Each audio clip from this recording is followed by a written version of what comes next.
Blog Talk Radio. Welcome to Women Who Rock with Success, a digital media source for professional and entrepreneurial women. Did you know that we can be found on Google Play, Roku TV, Amazon Fire TV, Sam's Broadcasting, AutoCast, and more? Women Who Rock with Success airs live each Tuesday at 9 a.m. Central Time, followed by our latest brand, Women Who Rock Investigates. We handpick professional women in many areas who can provide credible information in their field to build your business and lifestyle. To learn more about us, just visit our website at www.womenwhorockwithsuccess.com. And good morning and welcome to the show on today. And thank everyone. We'd like to thank everyone for tuning in as always, and thanks for the followers. We appreciate it, and our Facebook fans, thank you so very much. So today we will be discussing some things, of course, about business. That's what this platform is about, business, and we do a little celebrity, a little entertainment media as well. So today in the studio we have Dr. Tanja Coleman that is here with us on today, and she's going to share with us about her brand and how she can be able to help you to be able to grow your business. So good morning, Dr. Coleman, and welcome to the platform.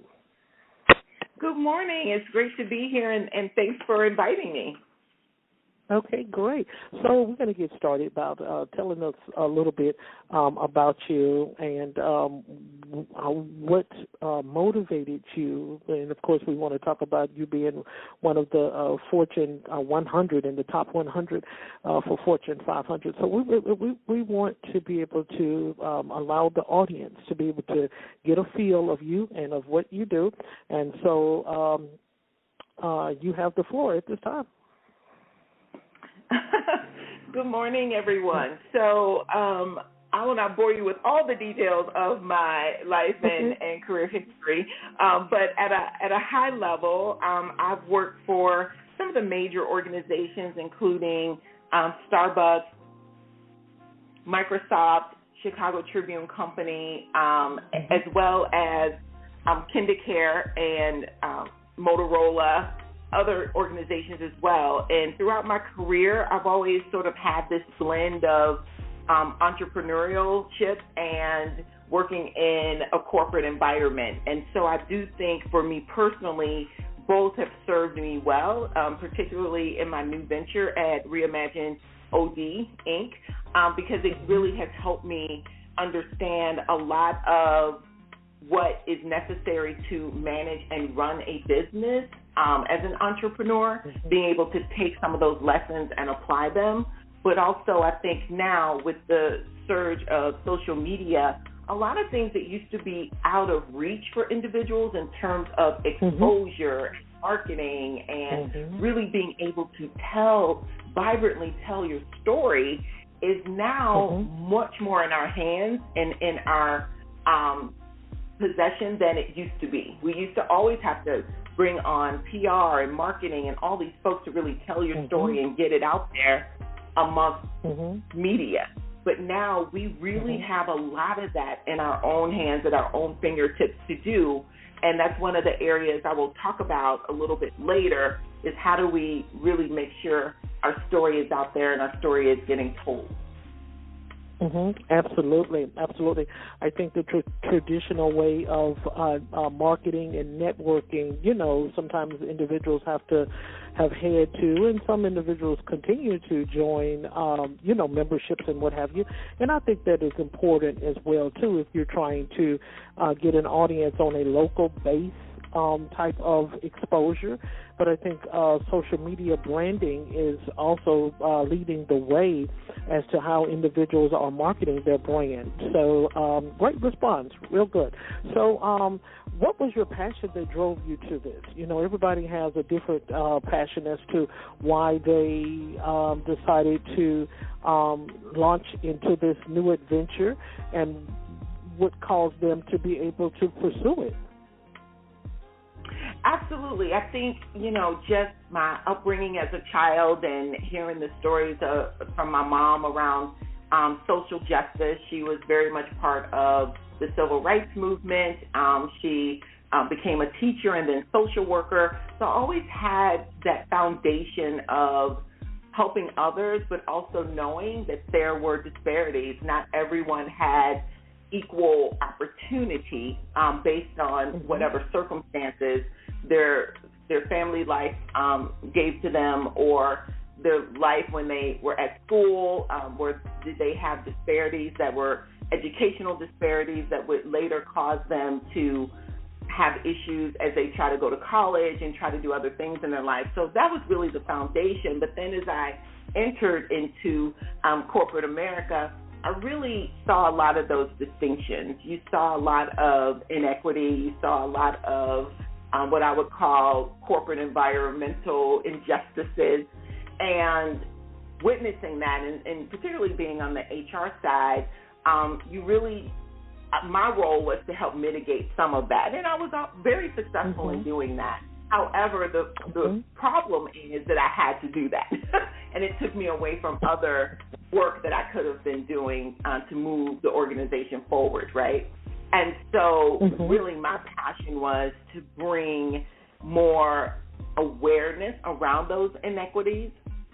And on the other side of that, making sure that particularly women and women of color had opportunity to be as successful as they could be because they had the tools by which to do so.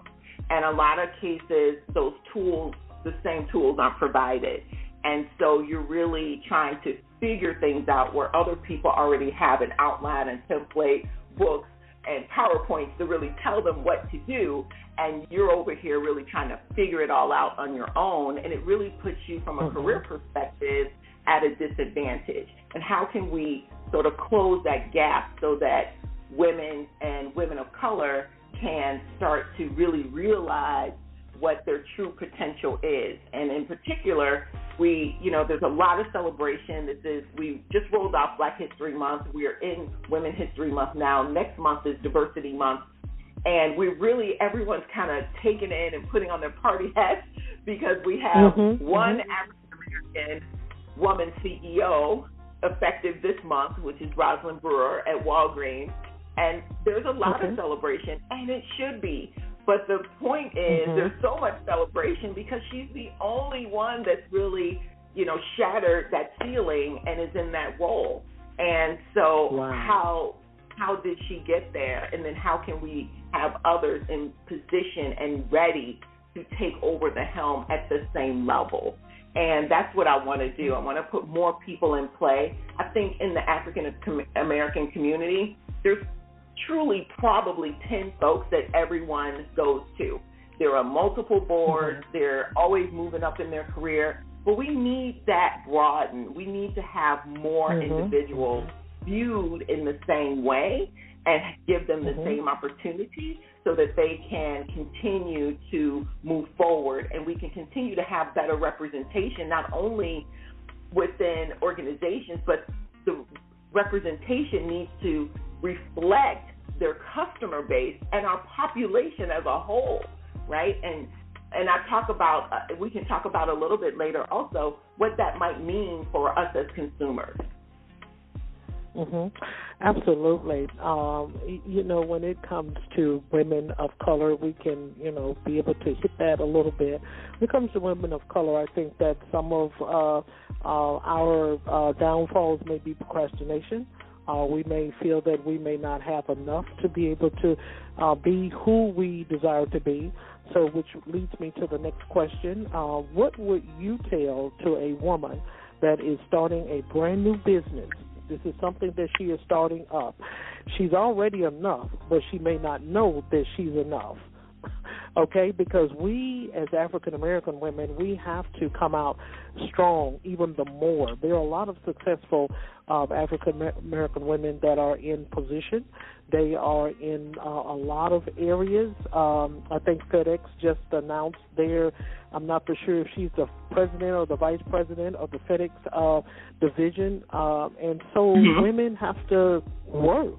We have to work hard as to, no one is going to give you anything. They're not going to hand it to you. And so what would you tell a woman that has this brilliant idea and she's trying to start up a business? How would you lead her into challenging the aspect that you need to run with this? Yes, there's a lot of aspects to it, and I want to be very clear around those. So I'll describe what I'm seeing happening now, and maybe how ideally we should all be going about this. So what I see happening now is women, and particularly African American women, we're the lion's share of new entrepreneurial businesses in the country, period. And the reason for that is there's this disenfranchisement within corporate America and within roles in general. So African American women are really figuring out, hey, I can take my talent and maybe better utilize it and have an opportunity not to be marginalized if I start my own business. And that's wonderful. Where we have challenges is that less than 1% of African American women receive access to venture capital, for instance. Very few have a business account. Very few have really made the appropriate financial safety net to run a business, with the idea that 1 in 3 businesses fail, and most people that have a successful business have tried at it at least 3 times before it was actually profitable. Also, given the fact that the lion's share of African American entrepreneurial businesses earn less than $50,000 a year. So those are all things to take into consideration. However, I know that there's this level of frustration, and you get tired of being passed over for the promotion. You get tired of having your idea stolen and someone else, ad-libs the same thing, and it's a great idea when you initially said that exact same option or solution to a problem, and we've all seen it happen in meetings, or you're just ignored. There is a sense of frustration with that, and so you can go out on your own. But I would say, and for individuals that plan on doing that, don't do it based on emotion only. Take a pause, take a few vacation days, and really map out what your vision is. What do you want your organization to be? What problem is it solving? How can you help solve that problem? How will you monetize your idea? Who will you go to? Who might be your first client, or who might you run this by to get their feedback, and so that you can be in position to have clients immediately? And also, what is your financial situation? Are you offering a product or a service? Most of the time, if you're offering a service, there might not be a lot of upfront cost for you. If it's a product that you have to have manufactured, then you have to start thinking about the cost. Where would it be manufactured? What's the shipping cost? What is all of that going to encompass so that you're ready when it hits you? Also, how are you going to market this business? How are you going to make yourself either more visible on social media or bring on professionals that can help you navigate through those various nuances? And then last but not least, how much do you feel customers are willing to pay for your product or your service? And those are really important things. And oftentimes they're not fully mapped out because people don't necessarily think about it. You see the large companies like Amazon and Apple and Microsoft, and it all seems like, they're clicking on all cylinders and it's very easy. But it's really not. Jeff Bezos started that organization in a garage. He had to have investors and people helping, right? Same thing with Bill Gates. Same thing when Steve Jobs initially rejoined Apple. He was initially fired, and they brought him back. So you have to, what we see as the veneer of something, you have to really look underneath that and see what's really going on, and see that foundation is there before that veneer is put on, so to speak. So those are the things that I would suggest. I also think that there is this sense of, women in general know a lot, but we don't say we know a lot. We're very apprehensive about putting things out there about our successes and what we're doing. And a lot of that stems from, I think, culturally, our society says women shouldn't boast. We should be more demure. We should be more proper and more humble. And so there's a lot of great things that women do, and I'll say I'm guilty of it myself, right? I don't put everything out that I do and all my successes, or I don't tell all my friends about everything that I do, or even my family. Absolutely. Because I don't, but I have a mouthpiece, and my mouthpiece is my mom. So she makes sure everyone knows. So she's my personal marketing tool. But I think as women, we just have to become more comfortable with celebrating our successes. And we have to be able to do that in an open platform so that more individuals know what you're up to and what you're doing. And I think one of the things that I've been able to navigate fairly well is my speaking engagements. And so people oftentimes reach out to me to speak. That's how folks find out about me, and that's how they know kind of what I'm up to, what I'm doing, a lot more about my background and history than they knew. But also I write a lot. I'm a researcher as a PhD. I'm a researcher. So if you Google me, you can find lots of information, and that's not the case for everyone. And some folks have just a blank slate. If you Google them, you don't see anything really, and they're not actively on LinkedIn or Instagram or Facebook or anything about their business. It might be social, but not about what they do. And I always tell women and everyone in general, this goes for everyone, both genders, you should really have some information out there, even if you have a corporate job, if you are working as an essential frontline worker. You should be telling stories about your experience and what you're doing, because that might, even if you don't want to become an entrepreneur, if that's not your jam and you might not want to do that, it'll help people see what you're doing in your current role and say, wow, that person might be great for my company. They were able to solve this problem, or they were able to do this. And another piece that I feel folks get hung up on are titles, right? I see everyone as a leader. I see when I'm in Target, the checkout cashier, he or she is a leader. They are leading that process. They are keeping that line moving. They are dealing with people who sometimes aren't always nice and friendly. And then conversely, they're dealing with people and making conversation and friendly conversation with those folks that are open to it. They are leaders. They need to be telling those stories and how they have helped people and how they have gotten people through a really tough time in a pandemic. But you don't see a lot of that. You see the people on social media that are aligned with titles and calling themselves thought leaders. But those aren't the people at the end of the day when this pandemic hit that we were relying on. We were relying on the nurses, the doctors, the frontline workers, the individuals that went into work at the grocery store, the truck drivers, the Uber drivers. All those people are folks we were depending on. But those aren't the people our society really relishes. So they need to start telling those stories so that more people really understand the gravity of the work that they do, and this country could not function without them. Absolutely. I wanted to point out one thing that was very, very key point as to what you had relayed to the audience, and that's in regards to you have to, as women or any type of business owner, you have to make a patent for your name. You have to be able to, because which is going to lead me to the next question. A lot of individuals, they build their brands off of Facebook Live, and that's okay, but I do believe that that is not an effective way for an individual to be able to build a brand or build a strategy from having Facebook Live videos. So take, for example, what if you have an audience that have a different type of genre? You may have someone on there for business. You may have family on there. You may have someone that's in the religious sector. You may have someone on there that is a political sector. Everybody that's on that Facebook target is not going to be able to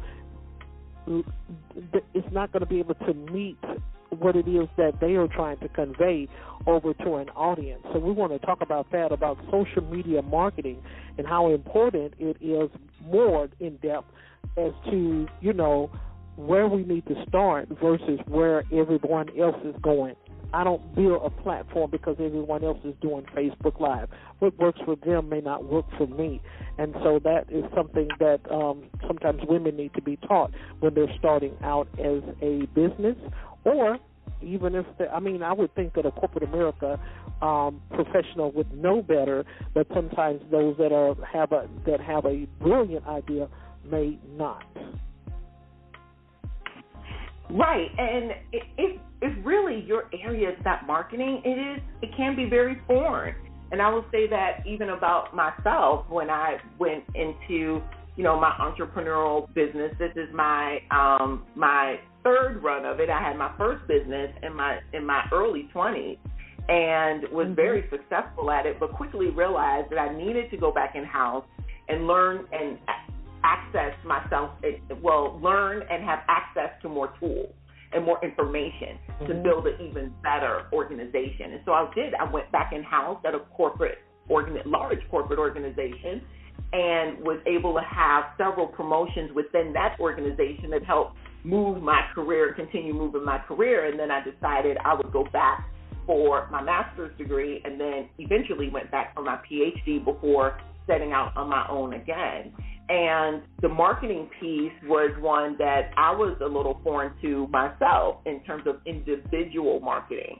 And it's one of those situations as an entrepreneur, I think it's always evolving. You're always learning, and you're always trying to make sure that you are getting the right target audience. And sometimes it might get to a point where you need some external expertise. You need a PR individual. You need someone to help you with the content on your social media. You might need someone to help you with lead generation and marketing, those sorts of things. All those things, though, have a cost to them. And so if you have a business that's not profitable, you can't afford the cost. And so you have to figure out how to do some of these things yourself. And I would say YouTube and books are your best friend when you're starting out a business and you don't have money for a true PR person or a true marketing person. Grab yourself a couple clients where you start generating revenue, and then you can kind of up level. It's kind of like when you start out as a young adult and you might, you're going into the workplace. Well, back in the day, you were going into the workplace and you had to look a certain way. So your first suit might cost $100 because you didn't have a lot of money. And then as you continue to ascend in your career, you might be able to afford the nicer, the St. John.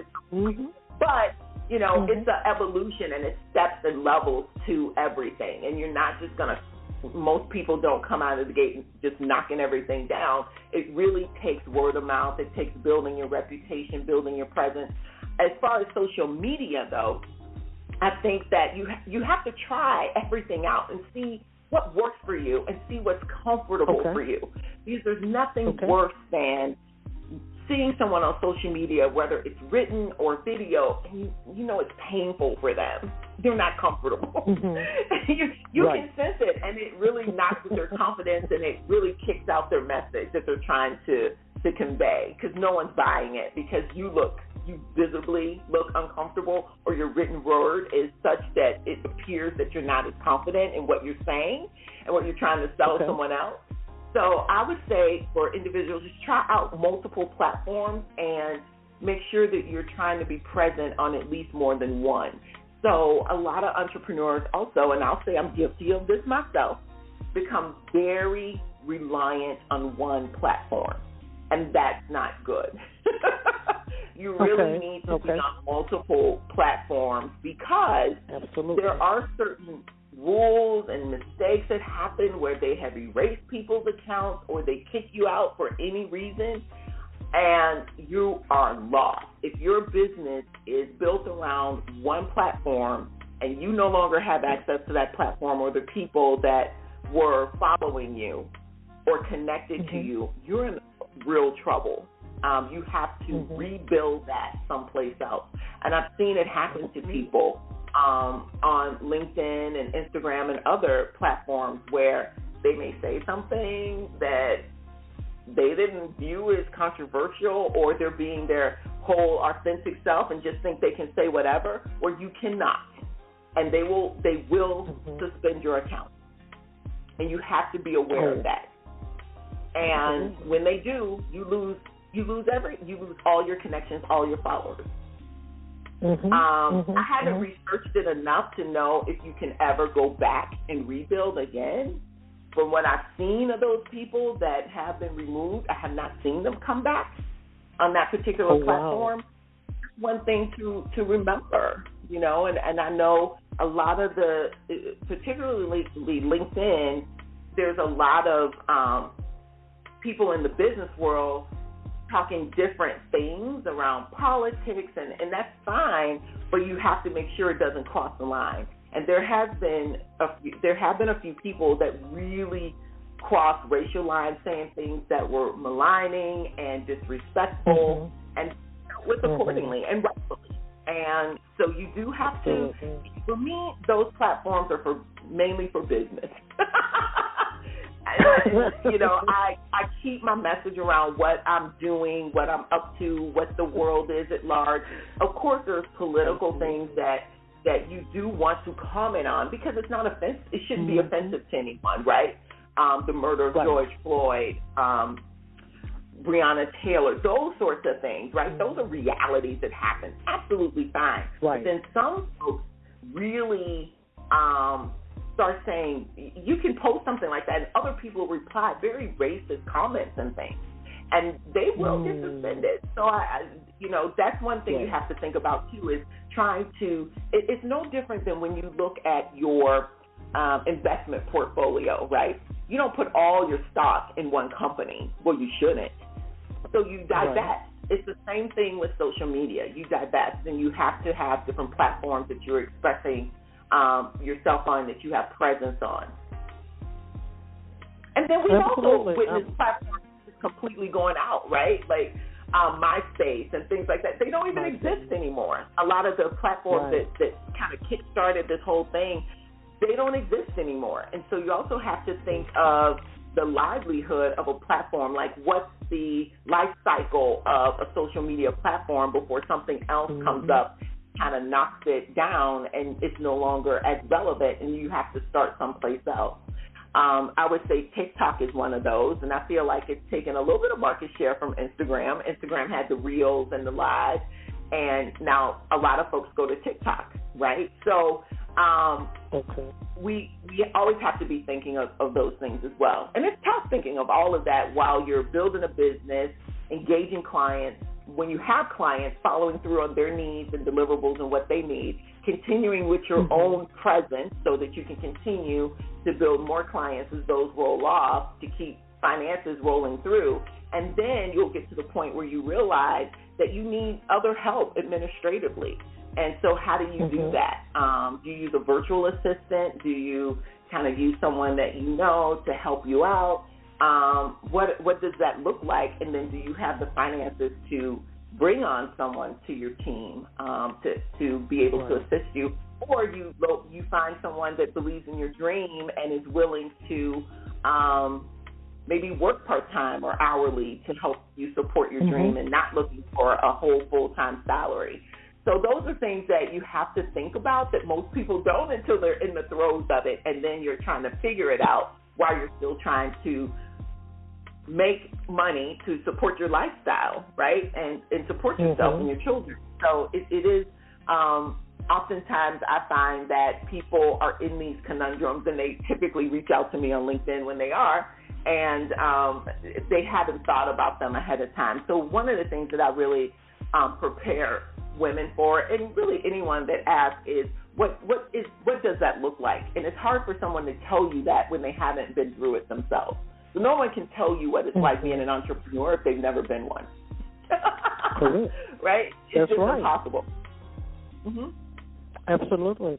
Absolutely, I agree. And in regards to what you were saying about our content of what we say and how we say it and where we use it, we have to make sure that, as you stated, we don't draw the line. I mean, we have to draw the line as to, what we can say and what we can be able to do. I was making mention on a panel back here about a month ago how they went in, YouTube had went in and they suspended Dr. Drew's account. Oh, I don't want to laugh at him because I love Dr. Drew. I love investigations and mysteries, and so we have to be, we have to be careful, and especially when we're professionals, we have to keep ethical. We have to know our ethical practices, our ethical attitudes and behavior as to how we address and come over, digital media platforms. So that is very, very important. Great response that you gave. So we're going to get into the last segment, and we're going to talk about ReImagine. So we want to discuss the fact as to how you came up with that name. What is significant about ReImagine to your people, to your audience, to your brand, to your world? Well, the name was very organic at the time, although I'm hearing it everywhere now. Everyone's reimagining something. But when I came up with that name, you didn't hear it hardly ever, and it was over 4 years ago. And really, for me, being in corporate America, being a CHRO, being a leader in the HR space, I saw things that I felt could be done better. But sometimes you can't, because you're literally handcuffed, because, you have a board of directors, you have shareholders, you have leaders that, are the CEO, for instance. So you have individuals that may put the brakes on some of your innovation and your vision. And so when I came up with ReImagine, it was really about reimagining what's here. Okay. How can we make it better? How can we engage in process improvement? How can we make the employee work experience much more useful and much more humanistic, right? How can we make sure that we are helping the whole person that's here in this office and not just the professional person? Because the whole person is the person that walks through that door, right? They walk through that door regardless if they've had an argument with their spouse, if they've had a tough time getting their kids out of bed to get them to school, if they're taking care of aging parents, all of that walks through that door, not just the financial analyst or not just the product manager, right? All those things walk through. So how can we make sure we're taking care of our team members and being fair and equitable and getting to know who they are as people and as professionals, and then where do they want to go? So when I thought of ReImagine organization development is really just looking at organizations from a psychological and behavioral perspective and saying these are things we can change to make work better, and reimagining that piece. And so it's much easier to digest when I explain it that way than the title itself. Sometimes if people don't know what OD is all about people. It's people. It's looking at behaviors and psychology and industrial psychology and all of those things. Even psychometrics is involved in there because there's so many assessments being used now in the talent acquisition process and in promotion decisions. So that's really was the genesis of it, that I saw a lot of things that I wanted to improve, that I felt I could do better, and I could do it better from the outside than being on the inside. Because on the inside, you're also only working for one client, one employer. But now I have the opportunity to work with many, helping them build their organization culture to such that their employees, they're retaining their team members, they're able to really promote internally, and they're able to have team members that are constantly evolving and growing and mentoring and being mentored and having sponsors and understanding what all those things are, and also giving people voice. And I think that's really important as well.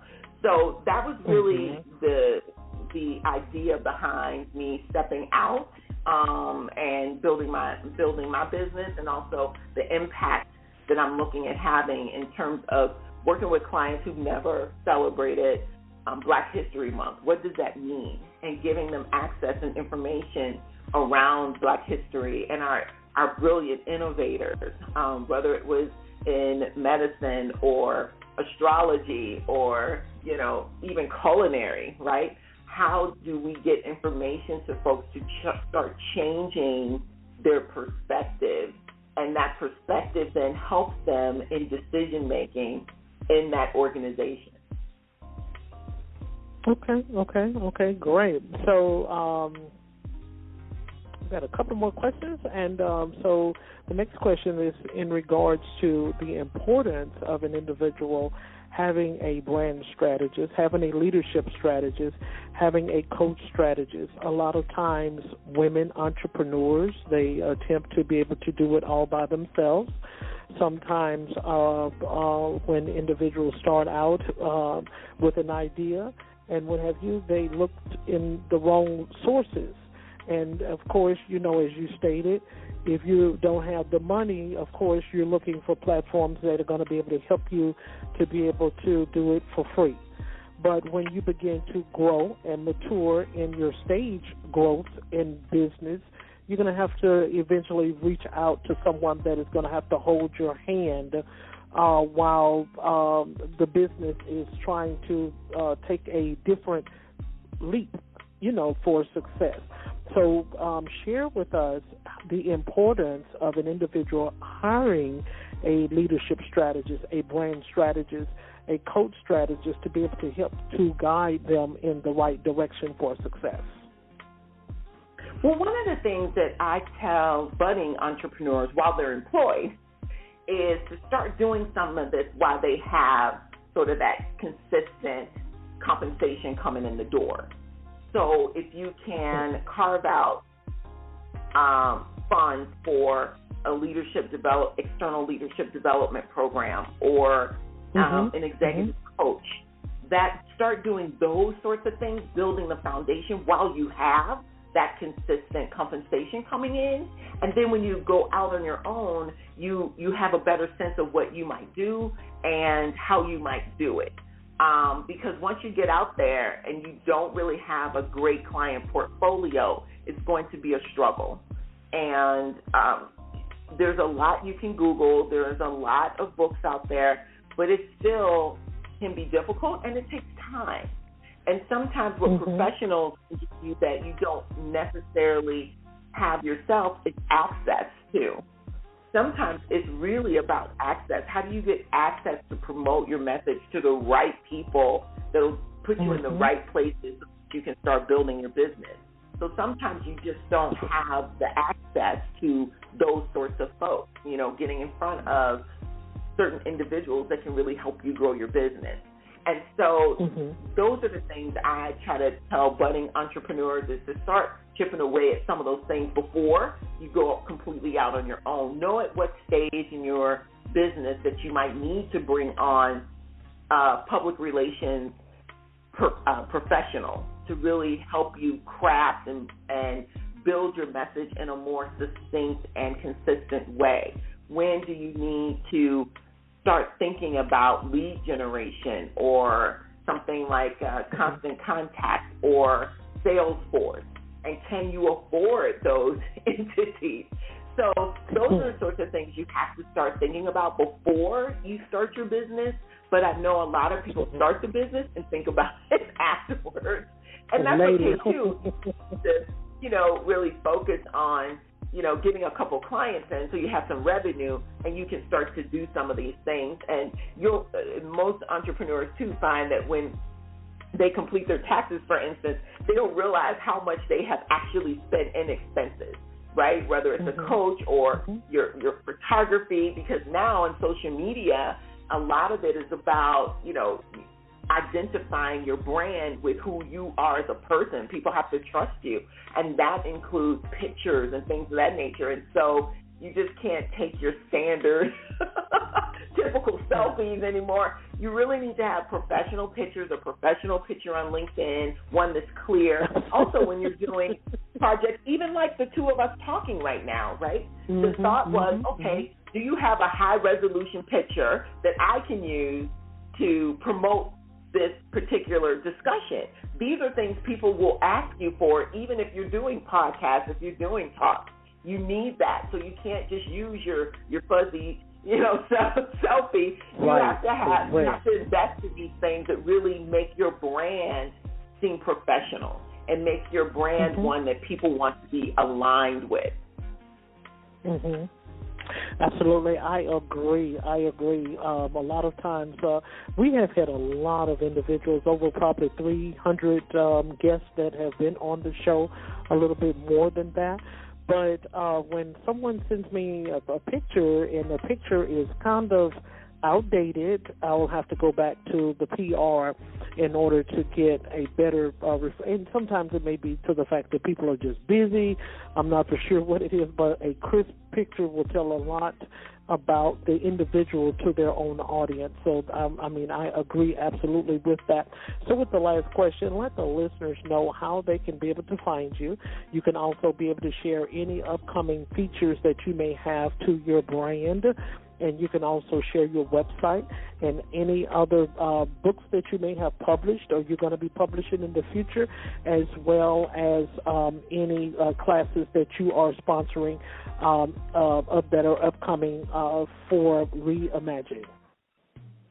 Yeah, so lots going on over at ReImagine, as you can imagine. So actually, I will be in mid-April launching my leadership development program, which will really focus on executive women who are driven, who are confident, who know that they want more and can do more, either in their professional, entrepreneurial, or even personal lives, and how can they get there. And it'll be a multi-month program, and they will have access to executive coaching, interpersonal assessments, and all of those sorts of things. And one of the reasons, once again, why I reimagine this piece is oftentimes women, and even more critically, women of color, are left out of high-potential programs. They're not included in those. So many professional African-American women and women as a whole will tell you that they've never had access to an executive coach. They outside of Strength Finders, they probably haven't taken a real robust interpersonal assessment. And what does that mean for your career? How do you then avoid career derailers? And the same career derailers you have in a company, you'll have as an entrepreneur most of the time. So don't think that just because you have your own business, you're working for yourself and you're dusting your shoulders off and feeling real proud. Your clients aren't your employer. I hear a lot of people say, oh, when I become an entrepreneur, I'm working for my, yeah, you are, but you still have deliverables to a client. You're still working for someone, and don't get that confused. Or you will be sitting with a lot of ego and no funds coming in. So, really, I hear you laughing. Really building a platform by which women can learn to step into their greatness even more through branding strategies, through really providing them the framework for entrepreneurship if that's what they want, or building them the framework to continue to ascend in their corporate environment, and really being able to assist them in that way and give them the tools to be successful in a multi-month period that's not going to break the bank for them financially, but really will give them the access to a lot of information, data, and camaraderie and information sharing that they don't generally have access to. So that'll be happening in April, mid-April. And also another area that I'm reimagining is the racial equity piece within organizations. And so I'm starting to do a workshop that'll kick off in the week of April 12th around really best practices for talking race equity at work and beyond. Now, how do you feel comfortable talking about race issues, talking about social issues? What is the vernacular? How do you feel comfortable in that space? And really working people through what that means and what it entails and what their role can be and how can they activate in that space in the workplace. Because now there isn't this separation of work in your life. It's a convergence now. And you have to be able to navigate these conversations. And we see it even more so today than ever right in Georgia, right? Companies are being called out to speak on some of these political injustices that are happening, or their, legislation that will absolutely stop for particular groups. And folks are saying, okay, we understand this is a social, community, political thing, but hey, big companies that we do business with, that we spend our dollars with, we are holding you accountable for helping us with your strength and your money and your leverage and your lobbyists. Cut this down. Everyone can have free reign to vote.